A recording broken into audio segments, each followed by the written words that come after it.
If you've got a child with dyslexia, dysgraphia, or other language processing disorders, you're going to want to know about Lexercise. This is part 2, so you'll want to check out the first video as well. But for this one, I want to tell you about my experience working through the program. Since I don't have any school-age kids anymore, I just set up a fictitious student and I went ahead and went through the process. They take you through some evaluation exercises and assessment type of things.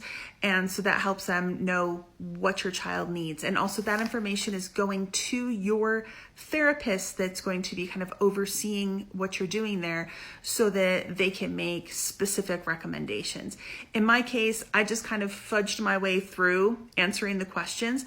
And within a very short period of time, I heard from our therapist, Elizabeth, saying, I noticed that Jacob had this and this and this going on, and I would like to offer to evaluate him for these additional things for free and whatever. So like right away, she was like, okay, I want to help you in these additional ways. So I thought that was great about how responsive it was.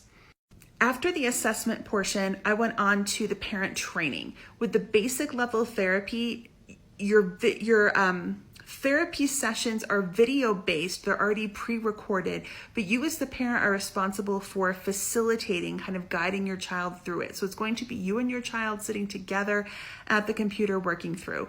So there was a very helpful parent training video that I got to go through that made me feel really confident that I understood all the different aspects of what we would be doing so that I could lead my child through the lesson. And then I went on to the lesson. So once a week, there's a 45-minute lesson. And so I went through that whole thing. I thought it was great that there was a wide variety of different types of activities. None of them take, a particularly long period of time. So especially if you have kids that are kind of get bored easily, it moves along pretty quickly. And having had kids that are dyslexic and went through a cognitive therapy, I was familiar with some of what I saw, and it felt like it was consistent with the type of approaches I've seen that seem to have been helpful for my kids as well. After the session, I had some helpful printouts I want to show you. First of all, there was a form that I could use to keep track of any notes related to the different things that we learned or worked on in that session. And then there were also printouts of what you could use as flashcards.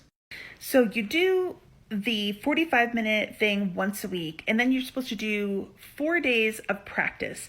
And so that is a variety of games, activities, and exercises that you're going to be doing to reinforce what they're learning. And after you've done those 4 days, it unlocks the next lesson. Most of the stuff that I saw for the games and stuff were like video game style. I thought they were really fun and that kids would like them. If you want to try them out, the coupon code that they gave us is STUDIES. You can get 40% off.